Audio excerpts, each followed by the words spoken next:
Tulip ফুলকে রং করার জন্য প্রথমে কাগজে পেন্সিল দিয়ে একটু বড় করে ইউ এঁকে নিলাম। ইউ এর নিচে দিকে ফুলের ডগা বা যে অংশে ফুল থাকে সে অংশটা, যে অংশের উপরে ফুল থাকে সে অংশটা এঁকে নিলাম ডাটা।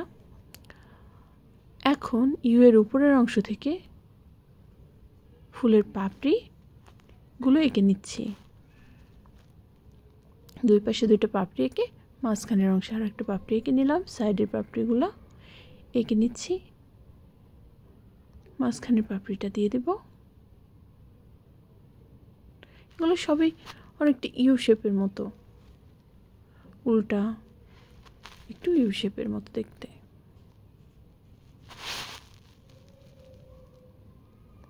এখন নিচের দিকে ফুলের পাতা এঁকে নিচ্ছি।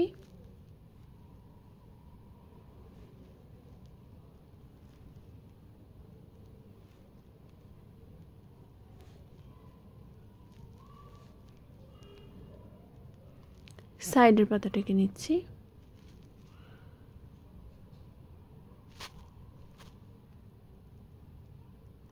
এখন ফুলে ওভারঅল সব জায়গায় একইভাবে হালকা গোলাপি রংটা করে দিচ্ছি, লাইট পিঙ্ক যেটা।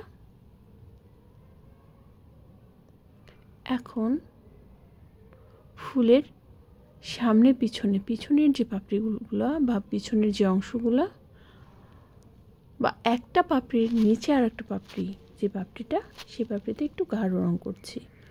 উপরের পাপড়িগুলোর সাইড দিয়ে একটু গাঢ় রং করে দিচ্ছি, সব জায়গায় করছি না।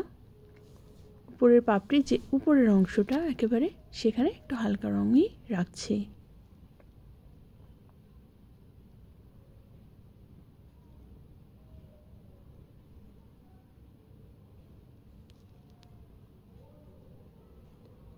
সাইডের পাপড়িতে রং করছি।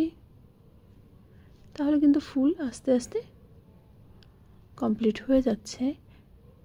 এখন সাদা রং দিয়ে কিছু এখন হলুদ রং দিলাম নিচের অংশে, ডাটাতেও হলুদ রংটা দিয়ে দিলাম। এখন সাদা রং দিয়ে কিছু অংশে ফুলের পাপড়ির কিছু অংশে ব্লেন্ড করে দিচ্ছি, রং মিশিয়ে দিচ্ছি সাদা রং দিয়ে। এখন যেটা করতে হবে, গাঢ় পিঙ্ক কালার দিয়ে আর একটু ছায়া দেখানোর চেষ্টা করছি। এখন সবুজ রং দিচ্ছি, সবুজ রং দিয়ে ডাটাতে এক পাশে হলুদ এবং অন্য পাশে সবুজ দিয়ে রংটা করে দিচ্ছি। এখন পাতাতে সব জায়গায় একই রকম, মানে কিছু জায়গায়, সব জায়গায় না, কিছু জায়গায় হলুদ রং করে বাকি জায়গাগুলোতে হালকা সবুজ রং করে দিচ্ছি।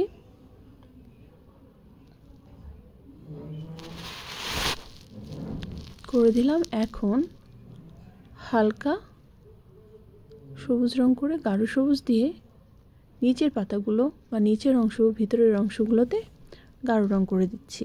তাহলে কিন্তু পাতার ডাইমেনশনটা চলে এসেছে, উপর নিচ এই ব্যাপারগুলো বোঝা যাচ্ছে। এখন কালো রং দিয়ে কিছু জায়গায় আউটলাইন করে দিচ্ছি এবং সামনে পিছনে ব্যাপারটা বুঝিয়ে দিচ্ছি। তাহলে কিন্তু ফুল আঁকা হয়ে গেল।